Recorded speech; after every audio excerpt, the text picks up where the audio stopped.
Vladimir Putin llegó a Corea del Norte para una visita de Estado. উত্তর Korea সফরে গেছেন রাশিয়ার president Vladimir Putin. বুধবার সকালের দিকে পিয়ংইয়ং পৌঁছান তিনি।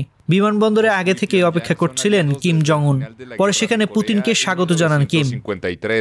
Y han estrechado sus relaciones desde el inicio de la invasión rusa de Ucrania en febrero de 2022. জানা গেছে এরই মধ্যে ভ্লাদিমির পুতিন ও কিম জং উনের মধ্যে উচ্চ পর্যায়ের বৈঠক শুরু হয়ে গেছে।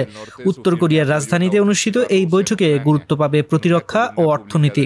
প্রকাশিত ভিডিওতে দেখা গেছে বিমানবন্দরে পুতিনের সঙ্গে হাত মিলিয়ে আলিঙ্গন করছেন কিম। পরে সেখান থেকে মোটর শোভাযাত্রার মধ্য দিয়ে পুতিনকে গন্তব্যে নিয়ে যাওয়া হয়।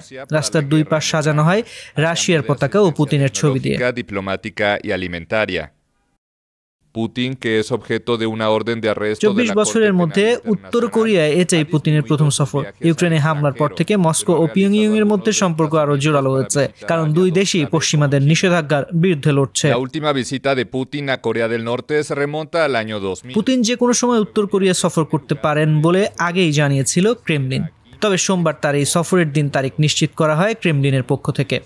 সর্বশেষ 2000 সালে রাশিয়ার প্রেসিডেন্ট হিসেবে যাত্রার শুরুর দিকে উত্তর কোরিয়ায় সফর করেছিলেন পুতিন। তখন উত্তর কোরিয়ার সর্বোচ্চ নেতা ছিলেন কিম জং ইল, যিনি দেশটির বর্তমান সর্বোচ্চ নেতা ও প্রেসিডেন্ট কিম জং উনের বাবা।